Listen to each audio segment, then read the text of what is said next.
అందరికీ స్వాగతం సుస్వాగతం.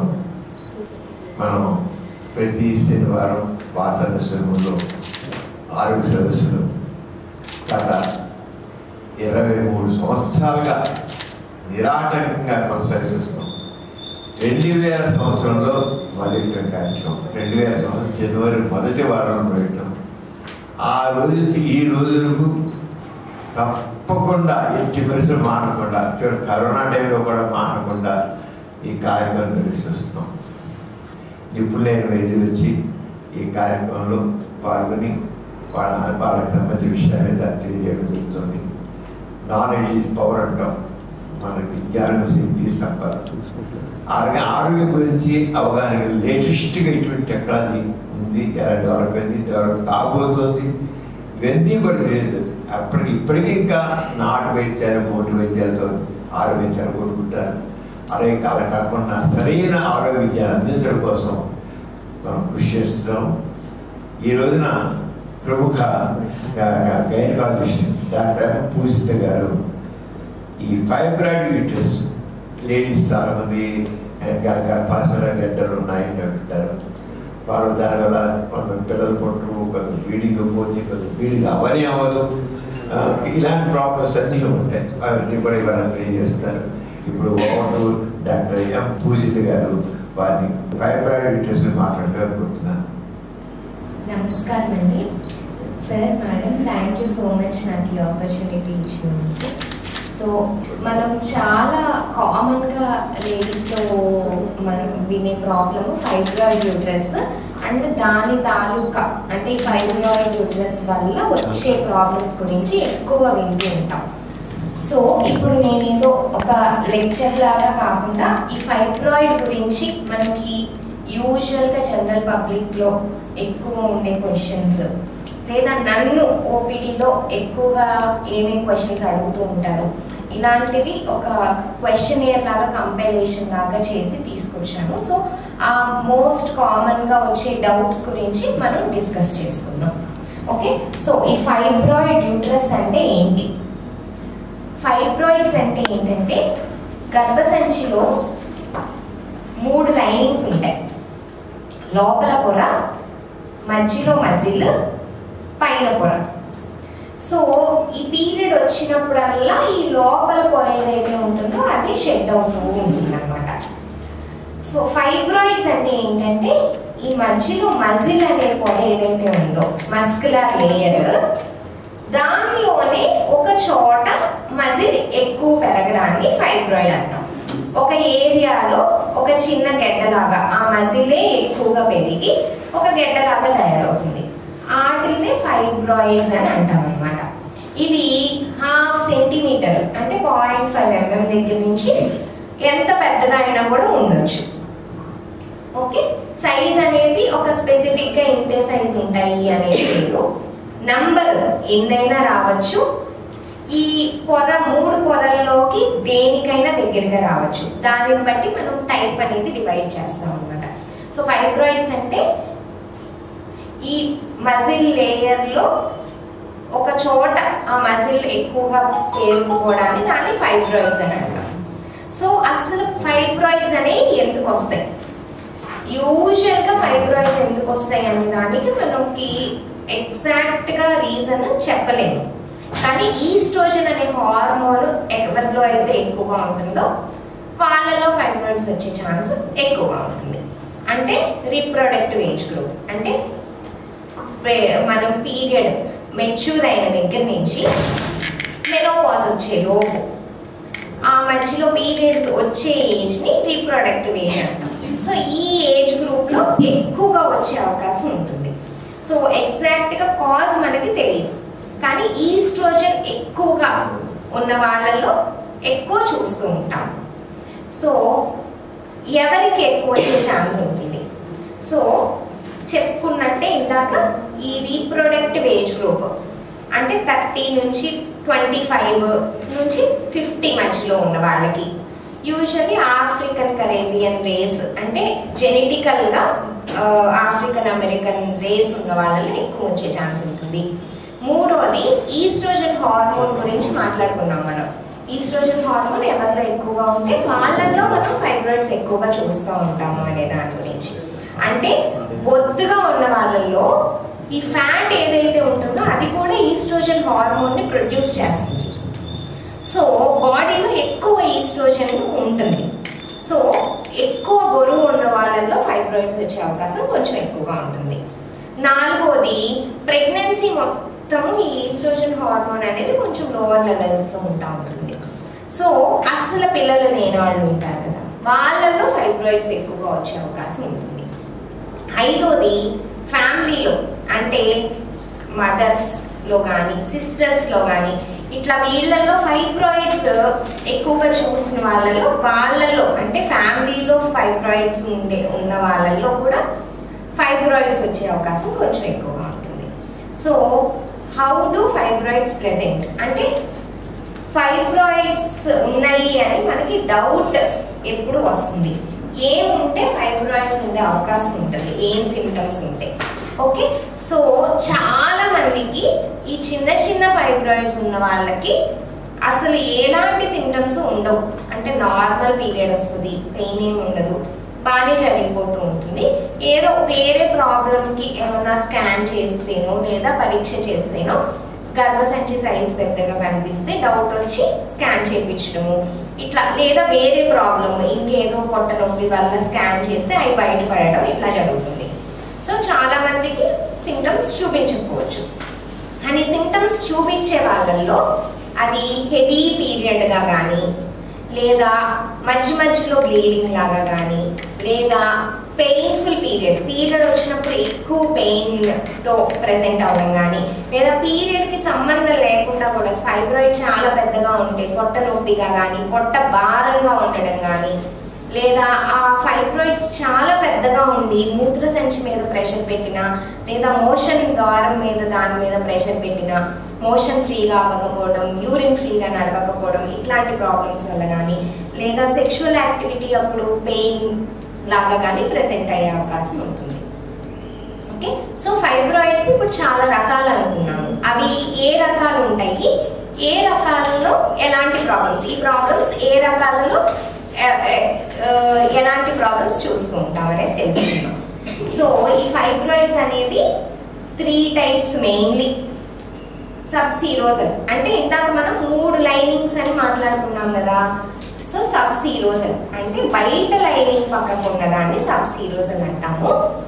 దానిలో యూజువల్లీ బాగా ఫైబ్రాయిడ్ పెద్దగా అయ్యే వరకు మనకి సిమ్టమ్స్ ఏమి కనిపించవు, ఎందుకంటే గర్భసంచి బయట పక్కకు ఉంది కాబట్టి. సో వీటిలో ఏం సిమ్టమ్స్ కనిపిస్తాయి అంటే యూరిన్లో యూరిన్ ఫ్రీగా నడవకపోవడం, మోషన్ ఫ్రీగా రాకపోవడం, పొత్తి కడుపులో భారంగా బరువుగా ఉన్నట్టు అనిపించడం, పొత్తి కడుపు నొప్పి ఇట్లాంటి వాటితో ప్రెసెంట్ అవుతారు. ఇంట్రామ్యూరల్ ఫైబ్రాయిడ్స్ అంటే మజిల్ లేయర్ అనుకున్నాం కదా, ఎక్కడి నుంచి అయితే ఫైబ్రాయిడ్ అనేది డెవలప్ అవుతుందో ఆ మజిల్ లేయర్లో ఉన్న ఫైబ్రాయిడ్స్ని ఇంట్రామ్యూరల్ ఫైబ్రాయిడ్స్ అంటాం.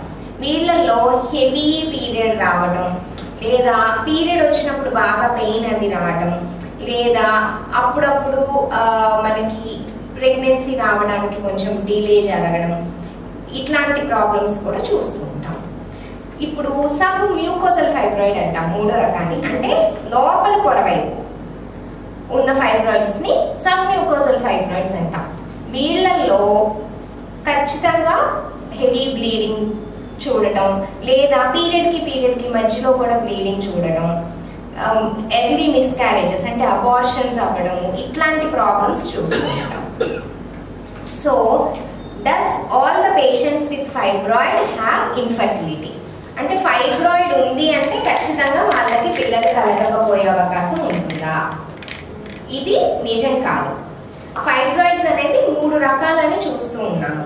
అండ్ ఈ ఇన్ఫర్టిలిటీ కలగకపోవడానికి ఫైబ్రాయిడ్ ఎక్కడ ఉంది, దాని సైజ్ ఎంత ఉంది, ఇంకా ఏమన్నా ప్రాబ్లమ్స్, ఫైబ్రాయిడ్ ఒక్కదాని వల్లే ఇన్ఫర్టిలిటీ ఖచ్చితంగా అది ఉంది అంటే ఇంకా ప్రెగ్నెన్సీ రాదు అనేది లేదు. ఇంకా వేరే ప్రాబ్లమ్స్ అంటే పీసీఓడి, ఇర్రెగ్యులర్ పీరియడ్స్ లేదా ఎండోమెట్రియోసిస్ ఇట్లాంటి ప్రాబ్లమ్స్ ఉంటే పిల్లలు అందడం కానీ నిలవడం కానీ కష్టమయ్యే అవకాశం ఉంటుంది. కానీ ఖచ్చితంగా ఇంకా ఫైబ్రాయిడ్ ఉంది అంటే అస్సలు పిల్లలే అందరూ అని భయపడాల్సిన అవసరం లేదు. ఫైబ్రాయిడ్స్ ఉన్న వాళ్ళు కూడా న్యాచురల్గా వాళ్ళంతటి వాళ్ళే ప్రెగ్నెన్సీ అంది డెలివరీ అవ్వటం జరుగుతుంది. కానీ ప్రెగ్నెన్సీ అందని వాళ్ళల్లో ఫైబ్రాయిడ్ కూడా కనిపించినప్పుడు ఇది కూడా ఒక కారణమా అనేది మనం మైండ్లో పెట్టుకోవాలి. అంతేగాని ఫైబ్రాయిడ్ ఉంది అంటే ప్రెగ్నెన్సీ ఖచ్చితంగా అందదు అనేది మాత్రం అపోహ. ఓకే, సో ఇన్ఫర్టిలిటీ అంటే ప్రెగ్నెన్సీ రావట్లేదు అని కొందరు చూపించుకుంటారు. మెయిన్గా దానిలో ఫస్ట్ స్కాన్ చేస్తాం, అందులో ఒక ఫైబ్రాయిడ్ కనిపించింది. సో ఇప్పుడు పిల్లలు కలగట్లేదు అనే వాళ్ళందరికీ ఫైబ్రాయిడ్ కనిపిస్తే మొత్తం అందరికీ సర్జరీ చేసి ఆ ఫైబ్రాయిడ్ తీయాలా ప్రెగ్నెన్సీ అందాలి అంటే? అది కూడా అవసరం లేదు. వేరే కాజెస్ అంటే పీసీఓడి కానీ ఇంకేమైనా ప్రాబ్లమ్స్ ఎందుకు అందట్లేదు అనేది చూసి సబ్సీరోసల్ ఫైబ్రాయిడ్ అంటే బయట లైనింగ్ వైపు ఉన్న ఫైబ్రాయిడ్స్ అయితే అవి అసలు ప్రెగ్నెన్సీకి యూజువల్లీ అడ్డం పడవు. ఇంట్రామ్యూరల్ అంటే మధ్యలో లేయర్ మజిల్ లేయర్లో ఉన్న ఫైబ్రాయిడ్స్ అవి లోపల క్యావిటీ అంటే పొర ఏదైతే ఉందో దానిని ఇట్లా పక్కకి నెడతా ఉన్నాయి మాత్రం కొంచెం ఇన్ఫర్టిలిటీ కాజ్ చేసే ఛాన్స్ ఉంటుంది. సబ్ మ్యూకోజల్ ఫైబ్రాయిడ్స్ ఏవైతే ఉన్నాయో అట్లాంటి ఫైబ్రాయిడ్స్ ఏమైనా ఉంటే మాత్రం ఖచ్చితంగా వాటిని రిమూవ్ చేయాల్సిన అవసరం ఉంటుంది. సబ్సీరోసల్ ఫైబ్రాయిడ్స్ లేదా ఇంకొక కారణం, ఇప్పుడు ఒక పేషెంట్ ఐవీఎఫ్కి వెళ్ళారు, వాళ్ళకి ఒక సైకిల్ 2 సైకిల్స్ చేసిన ఐవీఎఫ్ వాళ్ళకి ప్రెగ్నెన్సీ అందట్లేదు, ఫైబ్రాయిడ్ ఉంది, అలాంటప్పుడు తీయాల్సిన అవసరం రావచ్చు. లేదా సబ్మ్యూకోసల్ ఫైబ్రాయిడ్ ఖచ్చితంగా తీయాలి. లేదా ఇంట్రామ్యూరల్ ఫైబ్రాయిడ్ అంటే మధ్యలో లేయర్లో ఉన్న ఫైబ్రాయిడ్ ఈ మ్యూకోసా వైపు అంటే లోపల పొర వైపు కనుక ఇట్లా చొచ్చుకొని దాన్ని పక్కకు నెడుతూ ఉంటే అట్లాంటి ఫైబ్రాయిడ్స్ తీయటం వల్ల ఉపయోగం ఉంటుంది, కానీ వేరే ఫైబ్రాయిడ్స్ తీయాల్సిన అవసరం అయితే లేదు. Okay, does all patients with fibroid have problems in pregnancy? ఇప్పుడు ఫైబ్రాయిడ్ ఉంది, వాళ్ళకి ప్రెగ్నెన్సీ వచ్చింది, చాలా మంది భయపడుతూ ఉంటారు, అమ్మో ఫైబ్రాయిడ్ ఉంది, ఏమన్నా మిస్క్యారేజ్ కానీ ప్రీటర్మ్ డెలివరీలు కానీ లేదా అట్లాంటి ప్రాబ్లమ్స్ అయ్యే అవకాశం ఉంటుందా అని. ఇది కూడా ఖచ్చితంగా అందరిలో అవుతుంది అని ఏమి ఒక రూల్ ఏం లేదు. ఎవరిలో ఎక్కడన్నా ఒకళ్ళలో ఇద్దరిలో ఇబ్బంది అయ్యే అవకాశం ఉంటుంది అనేది నిజమే, కానీ అందరికీ ఇబ్బంది అవుతుంది అనేది కరెక్ట్ కాదు. సో ఇలా ఫైబ్రాయిడ్స్ ఉన్న వాళ్ళు ప్రెగ్నెంట్ అయినా కూడా వాళ్ళు సేఫ్గా నెలలు నిండేదాకా నార్మల్గా కంటిన్యూ చేసుకొని నార్మల్ డెలివరీ అవ్వే అవకాశం కూడా ఉంటుంది. ఫైబ్రాయిడ్ ఉంది కదా అని దాని వలన సిజేరియన్ చేయాల్సిన అవసరం ఉంది, ఖచ్చితంగా సిజేరియన్కి వెళ్ళాలి అనేది కూడా ఏమీ లేదు. ఆ ఫైబ్రాయిడ్ కింద ద్వారం ఏదైతే ఉందో దాని దగ్గర ఉండి బేబీ హెడ్ కిందకి దిగకుండా లేదా సర్విక్స్ ఓపెన్ అవ్వకుండా అడ్డం పడుతుంటే తప్ప మిగతా వాళ్ళందరూ కూడా నార్మల్ డెలివరీకి ట్రై చేస్తేనే బెటర్. నార్మల్ డెలివరీ అయితేనే ఈ ఫైబ్రాయిడ్స్ ఉన్న యూటరస్లో ఎక్కువ బ్లీడింగ్ అవ్వకుండా ఉండే అవకాశం ఉంటుంది. సో ఖచ్చితంగా ఫైబ్రాయిడ్ ఉంది కదా ఖచ్చితంగా సిజేరియన్ చేయాల్సిన అవసరం అయితే లేదు. ఓకే, ఈ కాకుండా మెయిన్గా రేర్గా ప్రెగ్నెన్సీలో ఏమవుతుందంటే ఫైబ్రాయిడ్ అనేది సైజ్ పెరుగుతుంది. ఎందుకు పెరుగుతుంది? బేబీకి ఎట్లా అయితే బేబీ ఉన్నప్పుడు బేబీకి బ్లడ్ అందించడానికి గర్భసంచికి రక్తం సరఫరా పెరుగుతుంది. సో గర్భసంచికి రక్తం సరఫరా పెరిగినప్పుడు దాంట్లో ఉన్న పార్టే కదా ఫైబ్రాయిడ్, సో వాటి సైజు కూడా పెరగడం జరుగుతుంది. సో అలా సైజు ప్రెగ్నెన్సీలో పెరగటం వల్ల కూడా పెద్దగా కంగారు పడాల్సిన అవసరం ఏమి లేదు.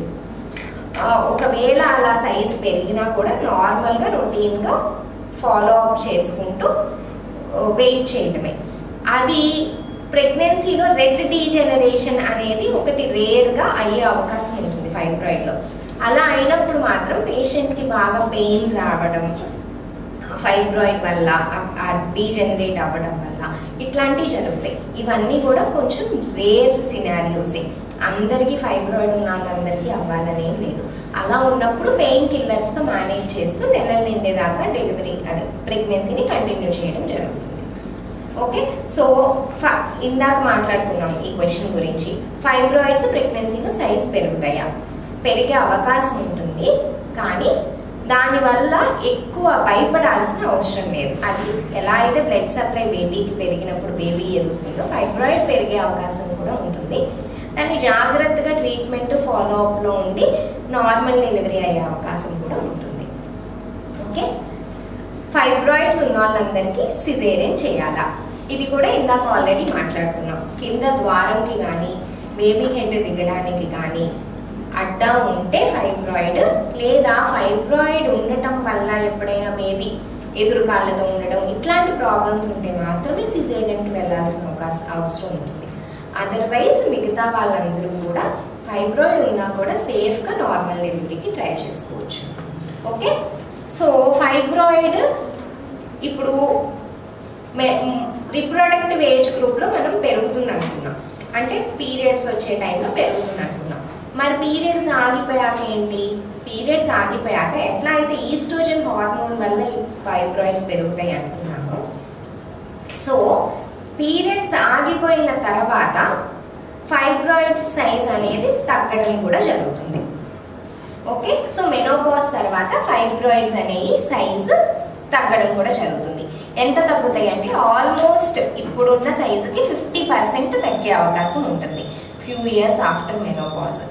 సో దీన్ని బట్టి మనకు అర్థమైంది ఏంటంటే ఇప్పుడు 45-46 ఏళ్లలో ఏ ప్రాబ్లం లేని వాళ్ళకి ఒక ఫైబ్రాయిడ్ కనిపించింది, వాళ్ళకి ఖచ్చితంగా సర్జరీ అవసరమా?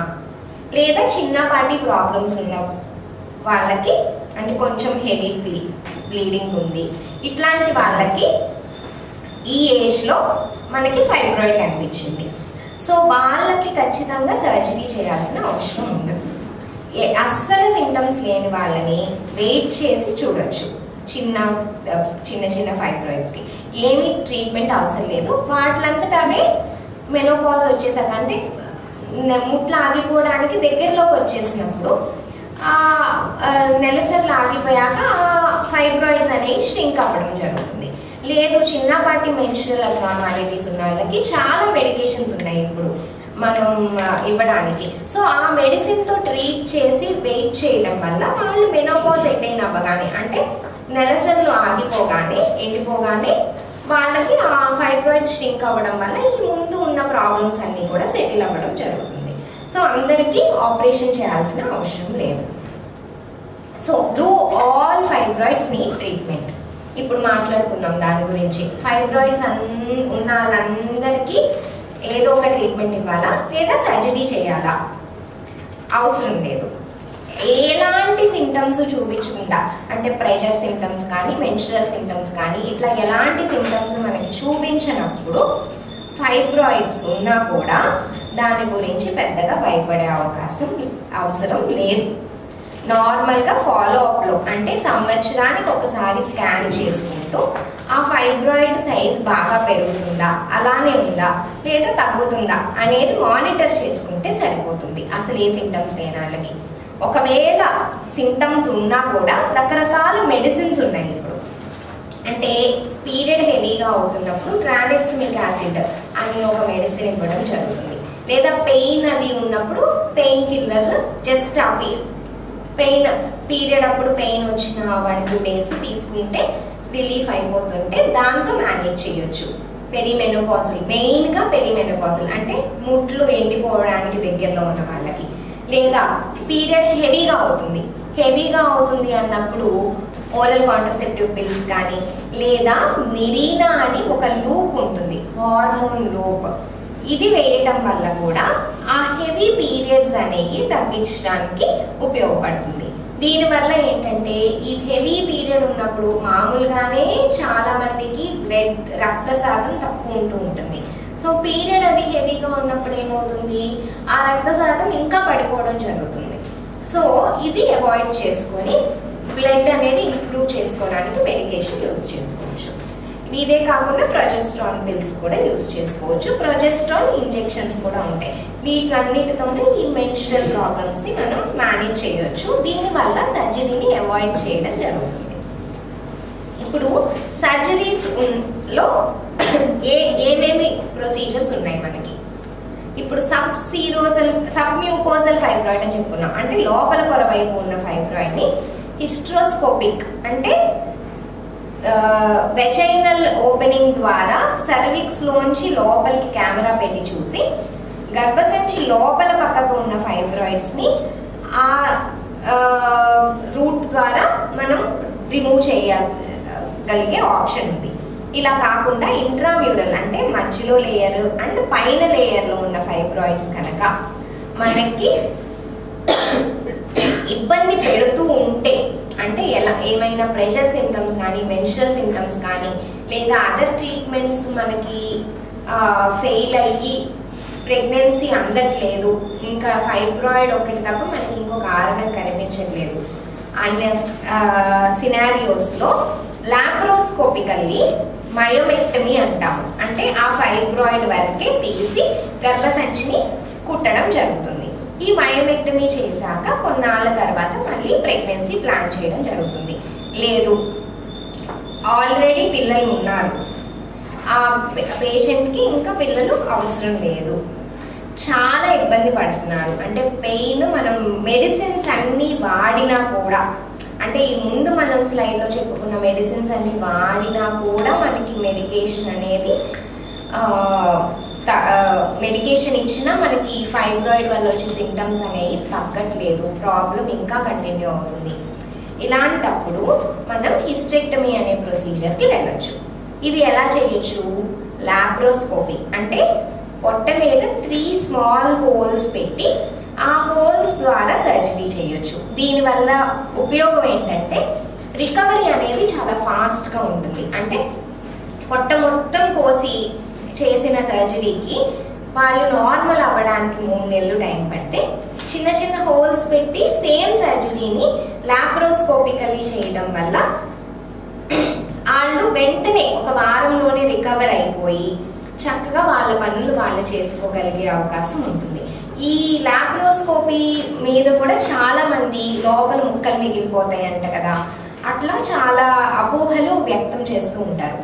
సో లాప్రోస్కోపిక్గా చేసిన అంటే హోల్స్ పెట్టి చేసినా కూడా చేసే సర్జరీ సేమే. సో మొత్తం ఏదైతే ప్రాబ్లం ఉన్న గర్భసంచి ఉందో అది తీసేయడం జరుగుతుంది.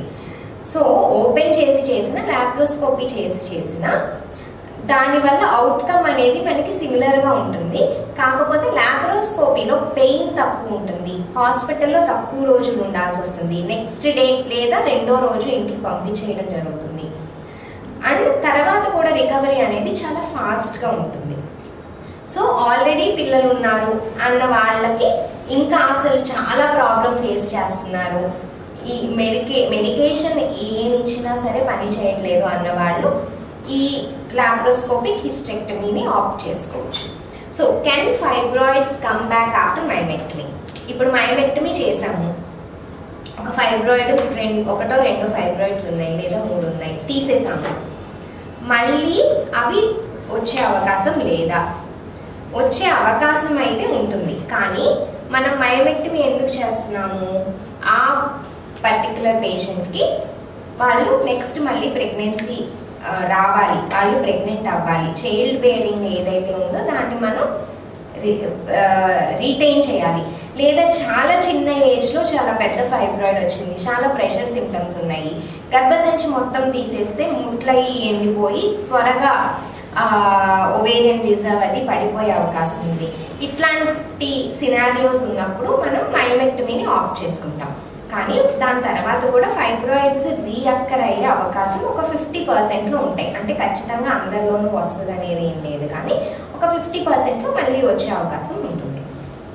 సో ఇప్పుడు మయోమెక్టమీ, ఇప్పుడు ప్రెగ్నెన్సీ అందట్లేదు అని చెప్పి ఫైబ్రాయిడ్ ఒకటి ఐడెంటిఫై చేసాము, మయోమెక్టమీ చేసాము లాప్రోస్కోపికల్లీ. సో అప్పుడు మినిమం ఎన్ని మంత్స్ ఒకసారి సర్జరీ అయ్యాక నెక్స్ట్ ప్రెగ్నెన్సీ ప్లాన్ చేసుకోకూడదు? ఐడియల్గా అయితే ఒక 1-1.5 ఇయర్ టైం ఇస్తే గర్భసంచి అనేది బాగా హీల్ అవ్వడం జరుగుతుంది. కానీ అంత టైం ఆల్రెడీ లేట్ అయింది పిల్లలకి, అందుకే మనం ప్రెగ్నెన్సీ రావడానికి ట్రీట్మెంట్కి వెళ్దాం అనుకుంటున్నాము. సో మినిమం మయోమెక్టమీ అయ్యాక ఒక 6 months ఖచ్చితంగా ప్రెగ్నెన్సీ ప్లాన్ చేసుకోకుండా ఉంటే బెటర్. సో ఆ గర్భసంచి మొత్తం హీల్ అయ్యి నీట్గా తయారయ్యాక అప్పుడు ప్రెగ్నెన్సీ ప్లాన్ చేసుకుంటాం బెటర్ అనమాట. సో మయోమెక్టమీ అంటే ఫైబ్రాయిడ్ తీసే సర్జరీ. మయోమెక్టమీ చేసిన తర్వాత నార్మల్ డెలివరీ అయ్యే అవకాశం ఉంటుందా? మయోమెక్టమీ సర్జరీ తర్వాత మాత్రం నెక్స్ట్ బేబీస్ పుట్టినప్పుడు మాత్రం సిజేరియన్కి వెళ్ళడం అనేది మంచిది, నార్మల్ డెలివరీకి ట్రై చేయకుండా. ఓకే, సో ఇది కాకుండా ఇప్పుడు మనం చెప్పినవి కాకుండా కొత్తగా ఏమైనా ట్రీట్మెంట్ ఆప్షన్స్ ఏమైనా వచ్చినాయా? సో యూట్రైన్ ఆర్టరీ ఎంబలైజేషన్ అంటే స్కానింగ్ ద్వారా, ఒక ఎంఆర్ఐ ద్వారా ఒక చిన్న ట్యూబ్ని గర్భసంచికి వెళ్ళే రక్తనాళాల దాకా పాస్ చేసి అక్కడ ఒక ఆర్టరీని బ్లాక్ చేయడం జరుగుతుంది. సో ఇలా చేయడం వల్ల ఈ ఫెబ్రల్ వెయిన్ ద్వారా గర్భసంచికి వెళ్ళే రక్తనాళాలని, ఫిబ్రల్ ఆర్టరీ ద్వారా గర్భసంచికి వెళ్ళే రక్తనాళాలలో అక్కడ బ్లాక్ చేయడం వల్ల గర్భసంచికి కొంచెం బ్లడ్ సప్లై అది తగ్గి, ఆ బ్లడ్ సప్లై తగ్గినప్పుడు ఆబ్వియస్లీ ఇందాక ఎట్లా అయితే గర్భసంచికి రక్త సరఫరా పెరిగింది అన్నప్పుడు ఎలా అయితే సైజ్ పెరుగుతాయి అనుకున్నాము, ఇవి ఫైబ్రాయిడ్స్ కూడా సైజ్ తగ్గడం జరుగుతాయి అన్నమాట. సో బాగా పెద్ద ఫైబ్రాయిడ్స్ సర్జరీ కూడా చాలా కాంప్లికేటెడ్గా ఉంటాయి అన్న వాళ్ళల్లో, లేదా నెక్స్ట్ గర్భసంచి ఉంచుకోవాలి అనుకునే వాళ్ళల్లో ఈ యూట్రైన్ ఆర్టరీ ఎంబలైజేషన్ అనేది చాలా సేఫ్ ప్రొసీజర్. 1 dayలో 1 or 2 days అడ్మిషన్లో ఇది కూడా చేయించుకొని ఇంటికి వెళ్ళిపోవచ్చు. తర్వాత రికవరీ కూడా చాలా ఫాస్ట్గా ఉంటుంది. సో ఇది ట్రై చేయొచ్చు. సో ఇప్పుడు చాలా మందికి మీకు సర్జరీ అవసరం లేదమ్మా, మీరు ఎలాగూ ముట్లు ఎండిపోయే స్టేజ్కి వస్తున్నారు, మందులతో చూద్దాము, సో ముట్లు ఆగిపోతే మీరు ఆపరేషన్ అవసరం లేకుండానే తర్వాత ఎట్లాగూ ఫైబ్రాయిడ్ ష్రింక్ అయిపోతాయి కాబట్టి పెద్దగా ప్రాబ్లం ఉండదు అని మేము చెప్పినప్పుడు చాలామంది ఒక డౌట్ వ్యక్తం పరుస్తారు. అది ఏంటంటే ఈ ఫైబ్రాయిడ్స్ క్యాన్సర్గా మారే అవకాశం ఉంటుందంట కదండి అనేది చాలామంది మాకు డౌట్ ఎక్స్ప్రెస్ చేస్తూ ఉంటారు. సో ఈ ఫైబ్రాయిడ్స్ అనేది క్యాన్సర్గా మారే అవకాశం, యూజువల్లీ ఫైబ్రాయిడ్స్ అనేది బినైన్ అంటే నాన్ క్యాన్సరస్ మాసెస్, ఆ మజిల్ గ్రోత్ వల్ల వచ్చేవి. అవి యూజువల్లీ 1,00,000లో 1 కన్నా తక్కువ మందికి క్యాన్సర్గా మారే అవకాశం ఉంటుంది. అంటే చాలా చాలా చాలా తక్కువ ఛాన్స్ క్యాన్సర్గా మారే అవకాశం. సో ఈ ఖచ్చితంగా క్యాన్సర్గా మారే అవకాశం అయితే ఉండదు. సో క్యాన్సర్గా మారే అవకాశం ఉంటుంది అనేది మనకు ఎట్లా తెలుస్తాయి అంటే ఈ గ్రోత్ ఫైబ్రాయిడ్స్ ఏవైతే ఉన్నాయో 3 monthsలోనే విపరీతంగా పెరిగిపోవడం, చాలా ఫాస్ట్గా పెరగడం, లేదా మెనోపాజ్ తర్వాత అంటే యూజువల్లీ ముట్లు ఎండిపోయాక సైజ్ తగ్గాలి కదా, తగ్గకుండా అప్పుడు పెరిగిపోవడం ఇట్లాంటి, లేదా ఎక్కువ బ్లడ్ సప్లై కనిపించడం, ఇలాంటివి కనిపించినప్పుడు మనం క్యాన్సర్ అనేది సస్పెక్ట్ చేస్తాం. అదర్వైజ్ ఈ ఫైబ్రాయిడ్స్ అనేది నాన్ క్యాన్సరస్. సో అవి క్యాన్సర్గా మారే అవకాశం చాలా తక్కువ. సో వీటికి మనం ఏంటి ట్రీట్మెంట్ ఎలా ఫాలో అప్ చేయాలి అంటే ఎవ్రీ 6 months to 1 year మనం ఒక ఫైబ్రాయిడ్ కనిపించినప్పుడు దాన్ని ఫాలో అప్ చేస్తే సరిపోతుంది. సిమ్టమాటిక్గా ట్రీట్మెంట్ తీసుకుంటూ, అంటే హెవీ పీరియడ్ ఉంటే దానికి మందులు వాడుకుంటూ, లేదా ప్రెషర్ సిమ్టమ్స్ ఉంటేను, లేదా అసలు ఏ సిమ్టమ్స్ లేకపోయినా ఒక ఫైబ్రాయిడ్ కనిపించినప్పుడు దాన్ని జస్ట్ పెరుగుతాందా తగ్గుతాందా అలానే ఉందా అనేది ఫాలో అప్ చేసుకుంటే సరిపోతుంది. అందరికీ సర్జరీ అయితే అవసరం లేదు. Okay, thank you so much.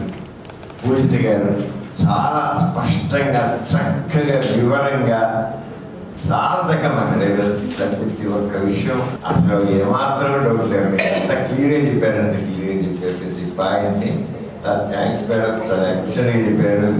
చాలా కామన్గా అందరూ లీడ్ చేశారు మీరు. ఇప్పుడు మారు గారు మాట్లాడారు. డాక్టర్ పూజిత గారు చాలా చక్కగా చెప్పారు. చాలామందికి గర్భసంచిలో గెట్టడం అంటే అమ్మోది వేయకపోతామనేది, అది క్యాన్సర్ గట్ట అయిపోతుందేమో అనేది అన్న భయాలు చాలా ఎక్కువ ఉంటాయి. ఏదైనా స్కానింగ్లో చిన్న గడ్డ కనిపిస్తే చాలు, అమ్మో మా గర్భసంచిలో గడ్డలు ఉన్నాయండి, ఎలాగండి మాకు అంటారు. ఇవేం చేయమమ్మా పర్వాలేదు అన్నా కూడా వాళ్ళకి భయంగా ఉంటుంది. కానీ ఇప్పుడు పూజిత గారు చెప్పిన దాన్ని బట్టి ఎవరు భయపడక్కర్లేదు. డాక్టర్స్ అడిగి పిల్లలు కూడా కలవచ్చు. మా చేత దాని గురించి ఏమీ తెలియలేదు. డాక్టర్ మీకు చాలా థ్యాంక్స్ అండి.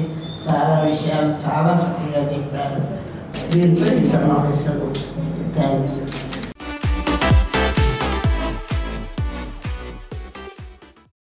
ఈ కార్యక్రమం మీకు ఎంతో నచ్చింది కదా.